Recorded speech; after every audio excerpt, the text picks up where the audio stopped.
Reflect நேயர்களுக்கு வணக்கம். திமுக கூட்டணி தமிழ்நாட்டுல ரொம்ப இணக்கமா இருக்கு அப்படின்ற போல ஒரு போலி பிம்பம் இங்க கட்டமைக்கப்பட்டிருக்கு. ஏன்னா வெளியே மட்டும்தான் அவங்க இணக்கமா இருக்காங்க. உள்ள பார்த்தனா அந்த அளவுக்கு சண்டையும் சச்சரவுமாக இருக்கிறது. இந்த கூட்டணியே சுயநலத்திற்காக தான் அமைக்கப்பட்டது அப்படின்ற போல பாஜக ஒரு மிகப்பெரிய வீடியோவே வெளியிட்டு இருக்குங்க. அதை பத்தி இந்த பதிவுல பார்க்கலாமா? காங்கிரஸ் மாநில தலைவர் செல்வ பெருந்தகை மேல அந்த அளவுக்கு குற்றச்சாட்டுகள் இருக்கு, குற்ற வழக்கு இருக்கு. ஏன் அவர் ஒரு சரித்திர பதிவேடு குற்றவாளினே பாஜக சொல்லியிருக்கு. அது மட்டும் இல்லாம குறைஞ்சது 500 கோடிக்கு மேற்பட்ட சொத்துக்கள் அவர் சேர்த்திருப்பதாகவும் ஒரு குற்றச்சாட்டை வச்சிருக்காங்க. அதுக்கு அடுத்தது பார்த்தோம்னா நம்ம விடுதலை சிறுத்தைகள் கட்சி தலைவர் திருமாவளவன், அந்த கட்சியை பொதுவாகவே சிதம்பரம் விழுப்புரம் கட்சின்னு தான் சொல்லுவாங்க. அந்த வகையில தான் இப்போ மீண்டும் அந்த சிதம்பரம் விழுப்புரத்துக்குள்ளேயே தான் தொகுதிகளை வாங்கியிருக்காரு. இந்த முறை ஆனா பார்த்தோம்னா அவர் கொஞ்சம் தேனி பக்கம் போயிட்டு பெரியகுளம் தொகுதியை வாங்கியிருக்காரு. இனிமேல் அவரை சிதம்பரம் விழுப்புரம் கட்சின்னு சொல்ல மாட்டாங்கன்னு நினைக்கிறோம். அவரு தன்னுடைய சுயநலத்துக்காக சொந்த மக்களையே திமுக கட்ட அடகு வச்சாரு அப்படின்ற போல குற்றச்சாட்டை வச்சிருக்காங்க. அது மட்டும் இல்லாம திமுகவை விமர்சித்தால் திமுகவில் இருப்பவர்கள் தான் முதலில் குரல் கொடுக்க வேண்டும். ஆனால் திமுகவிற்கே டஃப் கொடுக்கும் அளவில் திமுகவுக்கு முட்டு கொடுப்பவர் திருமாவளவன். அந்த அளவிற்கு திமுகவுக்கும் அவருக்குமான தொடர்பு இணக்கம் இருக்கிறது.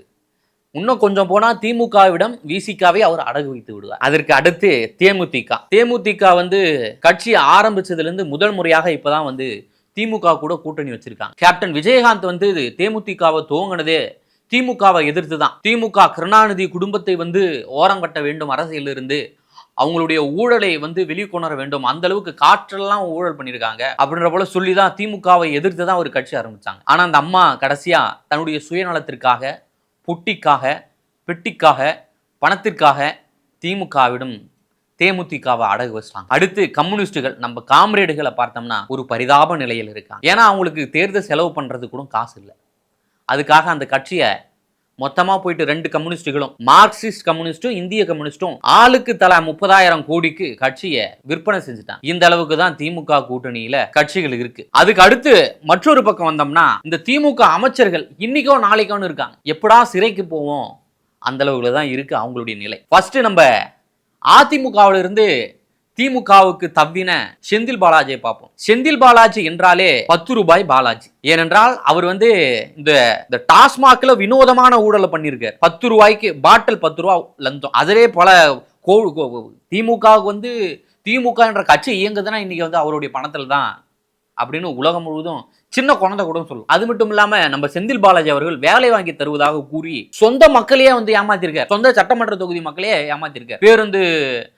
பேருந்து நடத்துனரா ஒரு ஓட்டுநரா அந்த வேலையை வாங்கி தரேன்னு சொல்லிட்டு ஏமாத்திட்டாரு. அடுத்து பண பரிவர்த்தனை போன்ற பல்வேறு ஊழல்கள், சிறைக்கு சென்று தன்னுடைய அமைச்சர் பதவியை இழந்திருக்காரு அவர். அதற்கு அடுத்து பார்த்தோம்னா விழுப்புரம் மாவட்டத்தை சார்ந்த பொன்முடிக்கு இந்த முறை அவர் செஞ்ச ஊழலாலும் அட்டூழியத்தாலும் அவருக்கு எம்எல்ஏ சீட்டு மறுக்கப்பட்டிருக்கு. இவருடைய ஊழல்களை சொல்ல போனா அந்த வானமே கண்ணீர் விடும். அந்த அளவுக்கு இவர் ஊழல் செஞ்சிருக்கார். செம்மண் கடத்தல்ல முறைகேடு, வருமானத்திற்கு அதிகமாக சொத்து குவிப்பு, வெளிநாட்டு பண வரித்தனை போன்ற பல்வேறு குற்ற வழக்குகள் இருக்கு. இவங்க மயனுக்கு தான் இந்த முறை எம்எல்ஏ சீட்டு கொடுத்திருக்காங்க, இவருக்கு கிடையாது. அதற்கு காரணம் இவர் இன்னைக்கும் நாளைக்கோ இருக்கார். அதாவது சிறைக்கு சொல்றேன், அவருடைய நிலை அந்த அளவுக்கு தான் இருக்கு. அடுத்து திமுகவுடைய ஒரு தூணாகவே விளங்கக்கூடிய KN நேரு, அவர் மீது வழக்கு பதிவு செய்ய சொல்லி அவரை சிறையில் அடைங்க அப்படின்ற போல இடியிலிருந்து CBCID எல்லாருமே இங்க கடிதத்தை அனுப்பி டிஜிபி அலுவலகத்திற்கு கடிதத்தை அனுப்புறாங்க. ஆனா இப்போ வரைக்கும் அவர் மீது எந்த ஒரு ஆக்ஷனும் எடுக்கப்படவில்லை. அந்த அளவுக்கு அவர் ஒரு சர்வ வல்லமை புகுந்தவரா இருக்கார். அவர் மீது உள்ள வழக்குகளோ அவர் ஏராளம். அரசு பணி நியமனத்துல ஊழல் சுமார் 900 கோடி கிட்ட பண்ணிருக்கார். அதே போல டெண்டர் முறைகேடு, அது ஒரு 1000 கோடி. அடுத்து பணியிட மாற்றம், அதற்கு கூட ஒரு 400 கோடி கிட்ட எக்கச்சக்கமா ஊழல் பண்ணியிருக்காரு நம்ம KN நேரு. இவர் திருச்சியை கட்டி ஆண்டு கொண்டிருக்காரு.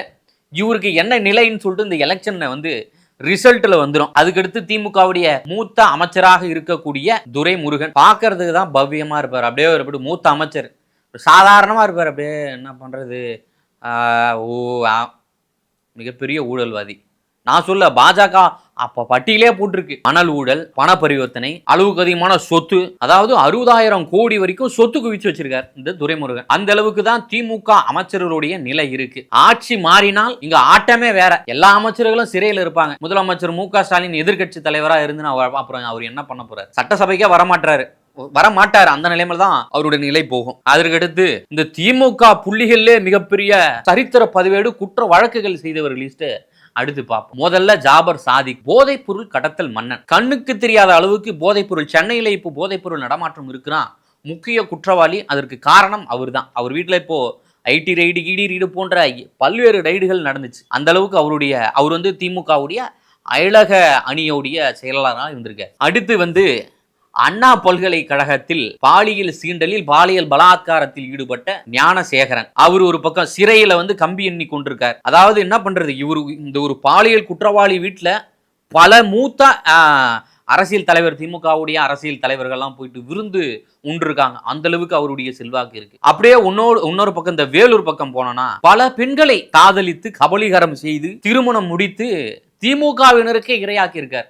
பல சார்களுக்கு இரையாக்கி இருக்க. அந்த அளவுக்கு தான் தெய்வ செயலுடைய செயல் தெய்வீதனமா இருக்கு. எந்த அளவுக்கு இருக்கு பாருங்க. இன்னொரு பக்கம் இந்த கிருஷ்ணகிரி பக்கம் போனோம்னா 2.5 வயசு குழந்தை, அந்த 2.5 வயசு குழந்தைய பாலியல் பலாத்காரம் பண்ணி கொன்று குவிச்சிருக்காரு ஒரு கயவன். திமுகவுடைய ஒரு முக்கிய நிர்வாகி அவரு. அதே போன்று தமிழ்நாட்டு வரலாற்றிலேயே ஒரு வடுவாக அமைந்திருக்கக்கூடிய கள்ளச்சாராய வழக்கு. கள்ளக்குறிச்சியில கள்ள சாராயம் காட்சி சுமார் 70க்கும் மேற்பட்ட அப்பாவிகளை கொன்ற கண்ணுக்குட்டி.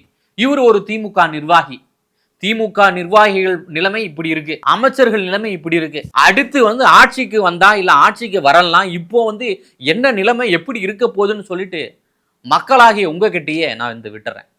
மற்றொரு பக்கம் போதுனா திமுகவே எடுத்து, திமுக குடும்பத்தை எடுத்துங்களேன். 3வது தலைமுறை, அடுத்து 4வது தலைமுறை. முதல்ல கருணாநிதி அவர்கள், அடுத்து முதலமைச்சர் மு.க. ஸ்டாலின், அடுத்து 3வது தலைமுறை அண்ணன் உதயநிதி அவர்கள், அடுத்து யாருன்னா இன்பன் உதயநிதி.